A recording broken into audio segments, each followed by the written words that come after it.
வணக்கம். இன்றைக்கி வந்து நம்ம கல்யாண வீடுகளில் செய்கிற மாதிரி இந்த ப்ரெட்டு பிரியாணி மாதிரி வெஜிடபிள் ரைஸ் செய்ய போகிறோம். அதுக்கு நான் வந்து 3 ரஸ்க் எடுத்து இது மாதிரி உடச்சி வச்சுருக்கேன். பச்சை பட்டாணி கொஞ்சம் தோல் உரித்து வச்சுருக்கேன். இப்போது மீதியெல்லாம் அப்படியே நம்ம சமையல் பண்ணிக்கிட்டே பார்க்கலாம். இப்போ ஒரு பாத்திரம் எதில் நம்ம செய்ய போகிறோமோ அதில் வந்து கொஞ்சமாக எண்ணெய் கொஞ்சமாக ஆயில் ஊற்றி இந்த ப்ரெட்டை நம்ம பொரித்து எடுத்துக்கலாம். நீங்கள் ஃபுல்லாக நெய்யிலேயும் பொரிச்சிக்கலாம், கொஞ்சம் ஆயில் கொஞ்சம் நெய்யும் கலந்தும் பொரித்து எடுத்துக்கலாம். இப்போது இந்த எண்ணெய் நெய் காஞ்சிடுச்சு. இப்போ நம்ம பொடிச்சு வச்சுருக்கேன் இந்த ப்ரெட்டை போட்டு நம்ம பொரித்து வறுத்து எடுத்துக்கலாம். இப்போது இதை நம்ம எடுத்து ஒரு பிளேட்டில் மாற்றிக்கலாம். பாருங்கள், இப்போ இதை நான் வறுத்து எடுத்து வச்சுக்கிட்டேன். அடுத்த ஸ்டெப்பு பார்க்கலாம். இப்போது அதே எண்ணெயிலே நம்ம ஹோல் கரம் மசாலா சேர்த்துக்கலாம்.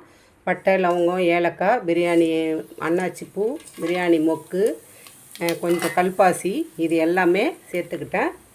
கொஞ்சம் சோம்பு, கொஞ்சம் ஒரு 4-5 முந்திரி.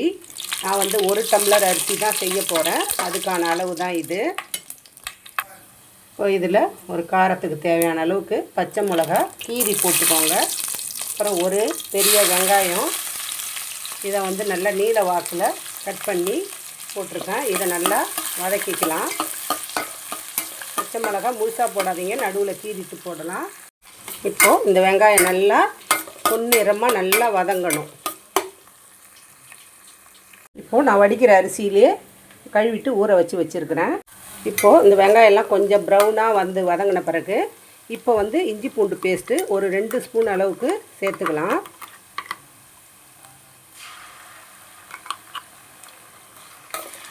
இதையும் சேர்த்து நல்லா வந்து வதக்கி கொடுத்துக்கலாம். இப்போது இதில் வந்து கொஞ்சம் புதினா கொத்தமல்லி கொஞ்சமாக போட்டுக்கலாம்.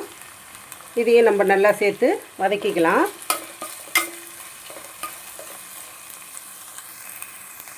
இப்போது நம்ம போட்டது இஞ்சி பூண்டு பேஸ்ட்டு போட்ட பிறகு கொஞ்சமாக நம்மளுக்கு அடி பிடிக்கிற மாதிரி வரும். எனக்கு வரலை. இப்போ வந்து தக்காளி சேர்த்துக்கலாம். ஒரு தக்காளி, ஒரு பெரிய வெங்காயம், ஒரு குட்டியான தக்காளி. அதாவது வெங்காயம் அதிகமாக இருக்கணும், தக்காளி கம்மியாக இருக்கணும், அந்த மாதிரி அளவில் நீங்கள் போட்டுக்கோங்க. இந்த மாதிரி பிரியாணிக்கு எல்லாமே வந்து வெங்காயம் தான் அதிகமாக இருக்கணும். தக்காளி அதிகமாக போட்டால் தக்காளி சாதம் மாதிரி ஆகிடும். இப்போ இந்த தக்காளி வதங்கட்டும். இப்போது நம்ம போட்ட தக்காளி எல்லாம் நல்லா குழவாக வந்து வதங்கி வந்துருச்சு. இப்போ நம்ம எடுத்து வச்சுருக்கிற காய்கறி எல்லாம் சேர்த்துக்கலாம். நான் வந்து ஒரு பாதி உருளைக்கிழங்கு, ஒரு பாதி கேரட்டு, ஒரு 4 பீன்ஸு போட்டிருக்கிறேன். இதை நம்ம இதில் சேர்த்துக்கலாம். தீயை வந்து ஸ்லோ பண்ணிவிட்டு இதில் வந்து நம்ம நீட்டு வாட்டத்தில் சேர்த்தாலும் நம்ம எந்த ஷேப்போ அந்த ஷேப்புக்கு கட் பண்ணிவிட்டு இந்த மாதிரி நல்லா சேர்த்து வதக்கி விட்டுக்கலாம். இதுலேயே நான் வந்து ஒரு கைப்பிடி அளவுக்கு பச்சை பட்டாணி இதையும் நான் இதில் சேர்க்குறேன். இதையும் சேர்த்து இதில் வதக்கிக்கலாம். இப்போது இதில் வந்து ஒரு கரண்டி அளவுக்கு தயிர் சேர்த்துக்கலாம். கெட்டியான புளிக்காத தயிராக சேர்த்துக்கோங்க. இதையும் சேர்த்து நம்ம வதக்கி கொடுத்துக்கலாம். இப்போது இதில் வந்து ஒரு 1/4 டீஸ்பூன் அளவுக்கு மஞ்சள் பொடி சேர்த்துக்கலாம். ஒரு 1/2 டீஸ்பூன் அளவுக்கு காரத்துக்கு தேவையான அளவுக்கு நம்மளுக்கு தனி மிளகா பொடி சேர்த்துக்கலாம். அது உங்களுக்கு காரத்துக்கு தகுந்த மாதிரி சேர்த்துக்கோங்க. இப்போ இதையும் சேர்த்து நல்லா வதக்கி கொடுத்துக்கலாம். இப்போது நான் 1 டம்ளர் அரிசி எடுத்துருக்கேன். அந்த அரிசியில் நல்லா கழுவிட்டு இந்த மாதிரி வந்து 2.5 டம்ளர் தண்ணி ஊற்றி வச்சுருக்கேன். இப்போ இந்த தண்ணியை நம்ம அதிலே அரிசி ஊற வச்சுட்டேன். அந்த தண்ணியை இருத்து இதில் ஊற்றிக்கலாம். தண்ணியை வந்து வடிச்சிட்டு அரிசியை மட்டும் வச்சுட்டு தண்ணி கொதித்த உடனே நம்ம அரிசியை போட்டுக்கலாம். இதுக்கு தேவையான அளவு உப்பு போட்டுக்கலாம்.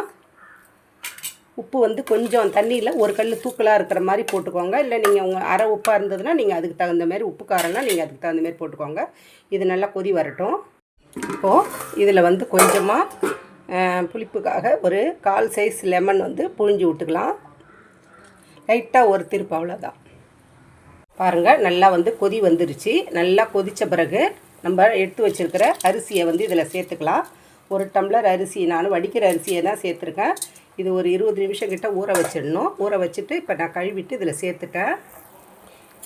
இப்போ இதை அப்படியே ஒரு ஜென்டிலாக ஒரு அவ்வளோதான். இது மாதிரி கலந்து கொடுத்துட்டு ஒரு மூடி போட்டுட்டு ஒரு 5 நிமிஷம் கழித்து ஓப்பன் பண்ணி பார்க்கலாம். இப்போது ஒரு 2 நிமிஷம் கழித்து கூட நம்ம ஓப்பன் பண்ணி இதை கொஞ்சம் ஒரு கிளறி விட்டுட்டு எப்படி இருக்குன்னு பார்த்துக்கிட்டு தண்ணியோட திட்டம், ஏன்னா தம் போட போகிறோம்ல, அதனால் தண்ணியோட அளவு பார்க்கறதுக்காக நம்ம அடிக்கடி ஓப்பன் பண்ணி பார்க்கலாம். பாருங்கள், இப்போ நம்மளோட தண்ணி கொஞ்சம் ட்ரை ஆகி காய்கறி அரிசி எல்லாமே வெந்திருக்கு. இன்னும் கொஞ்சம் தண்ணி இருக்குது. இன்னும் இந்த தண்ணியும் வற்றணும். இந்த தண்ணி வற்றுற வரைக்கும் மூடி போட்டுட்டு கொஞ்சம் நேரம் கழித்து பார்க்கலாம். அது அரிசியோட தன்மையை பொறுத்து, நம்ம யூஸ் பண்ணுற அரிசிக்கு எந்த தண்ணி எவ்வளோ அளவுன்றதை பொறுத்து மாறுபடும். பாருங்கள், நல்லா நம்மளுக்கு தண்ணி எல்லாம் வற்றி இருக்குது. இப்படி பார்த்திங்கன்னா தெரியும், தண்ணி இல்லாமல் இருக்குது பாருங்கள். இதான் திட்டம்.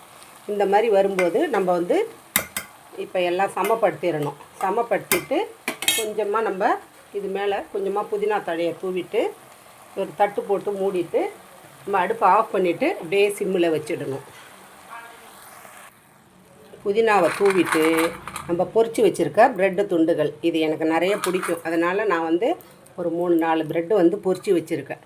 இதை போட்டு தட்டு போட்டு மூடிட்டு அடுப்பை ஆஃப் பண்ணிவிட்டு கரெக்டாக 20 நிமிஷம் கழித்து ஓப்பன் பண்ணி பார்க்கலாம். ஸ்டவ்வை ஆஃப் பண்ணிட்டேன். 20 நிமிஷம் கழித்து நம்ம ஓப்பன் பண்ணலாம்.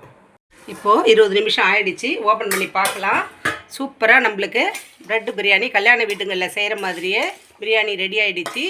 இதை அப்படியே எடுத்து சூடாக சர்வ் பண்ணிக்க வேண்டியதுதான். இதுக்கு ஒரு தயிர் பச்சடி, சிப்ஸு இந்த மாதிரி எடுத்து இப்போ பாருங்கள். இந்த பதிவு உங்களுக்கு பிடிச்சிருக்குன்னு நினைக்கிறேன். பிடிச்சிருந்துச்சுன்னா லைக் பண்ணுங்கள், ஷேர் பண்ணுங்கள். கதம்பம் 2.0 சப்ஸ்கிரைப் பண்ணுங்கள். பக்கத்தில் இருக்க பெல் ஐகான் அழுத்துங்க. வாழ்க வளமுடன், நாளும் நலமுடன்.